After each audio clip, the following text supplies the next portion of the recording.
YouTuber Divya கள்ளச்சி உட்பட 3 பேருக்காக ஜாமீன் மனு தாக்கல் செய்யப்பட்ட நிலையில் அதிரடி உத்தரவு கொடுத்த நீதிபதி. திவ்யா கள்ளச்சியை அவங்களுடைய மார்க்கெட்டை குறைக்கிறதுக்காக ஃபேமஸ் ஆனவங்களை பூராமே என்ன செய்யறதுன்னா அவங்களோட தேவையில்லாத வீடியோஸ் எடுத்து அவங்கள ப்ளேம் பண்ணி காசு பறிக்கிற வேலையை அந்த சித்ரா அவங்க பண்ணுவாங்க.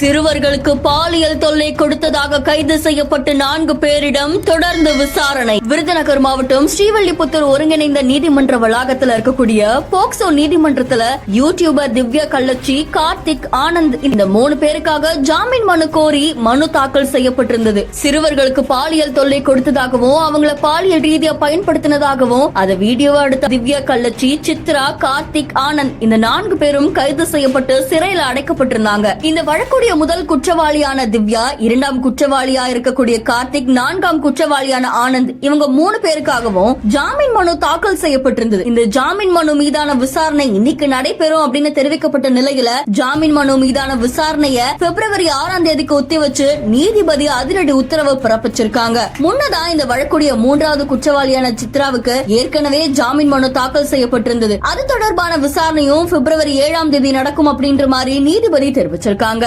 யூடியூபர்களா இருந்து சிறுவர்களுக்கு பாலியல் தொல்லை கொடுத்ததா போலீசாரால கைது செய்யப்பட்டு இப்போ சிறையில் அடைக்கப்பட்டிருக்க இந்த 4 பேருக்கும் நீதிபதி கொடுத்த இந்த உத்தரவு சமூக வலைத்தளங்கள்ல வைரலா பரவிச்சிருக்கு. உண்மை என்னன்னா இந்த திவ்யா கள்ளச்சிக்கும் அதுக்கப்புறம் அந்த திவ்யா கள்ளச்சியை அவங்க யூடியூபர்ஸ் ஒரு திருச்சி சாதனா, இந்த ரவுடி பேபி சூர்யா, இந்த உதயா சுமதி இவங்களில் இந்த அதில் அந்த வழக்கில் 3வது அக்யூஸ்டாக இருக்கக்கூடிய சித்ரா இந்த ஃபேமஸ் ஆனவங்களை பூராமே என்ன செய்யறதுன்னா அவங்களோட தேவையில்லாத வீடியோஸ் எடுத்து அவங்கள ப்ளேம் பண்ணி பிளாக் மார்க் பண்ணி காசு பறிக்கிற வேலையை அந்த சித்ரா அவங்க பண்ணுவாங்க.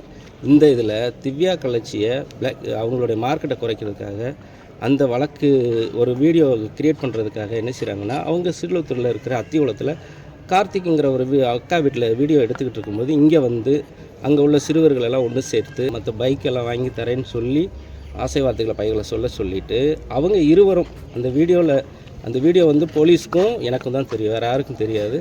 அந்த வீடியோவில் இருக்கிற உண்மைத்தன்மையை மறைச்சு அதில் அந்த இதெல்லாம் மறைச்சு அந்த வீடியோவே சித்ரா தான் அந்த பசங்களை செட் பண்ணி வீட்டுக்கு பின்புறம் சன்னல் வழியாக தான் அந்த வீடியோ எடுத்துருக்குறாங்க. யாருமே திவ்யாவோ கார்த்திக்கோ அந்த வீடியோவை நேரடியாக எடுக்கலை. அந்த எஃப்ஐஆர்லேயே சொல்லியிருக்கிறாங்க. பசங்களெல்லாம் ஒன்று சேர்த்து இந்த மாதிரி ஆபாசமாக சீண்டல் செஞ்சதாக எஃப்ஐஆரில் முதல் தகவல் அறிக்கையில் சொல்லியிருக்கிறாங்க. அது மாதிரி எதுவுமே கிடையாது. அவங்க எடுக்க சொன்னதாகவும் அதுக்கப்புறம் அந்த பையன் ஜன்னலில் இருக்க வீடியோ கண்டுபிடிச்சதாகவும் சொல்லியிருக்காங்க. அது கிடையாது. அது இந்த A3 சித்ராங்கிறவங்க அந்த வீடியோவை வெளியிலேருந்து இன்னொரு ஆள் மூலயமா எடுத்து அதை இன்னொரு ஆள் மூலயமா இது பண்ணி அவங்க போய் கம்ப்ளைண்ட் கொடுத்தது. அதன் பிறகு தான் போலீஸே உண்மை என்னன்னு கண்டுபிடிச்சி அதுக்கப்புறம் சிறுவர்களை பூரா விசாரிக்கும்போது உண்மைத்தன்மை என்னன்னு தெரிய அந்த சித்ராவையும் அந்த வழக்கில் அக்யூஸ்டாக கொண்டு வர்றாங்க.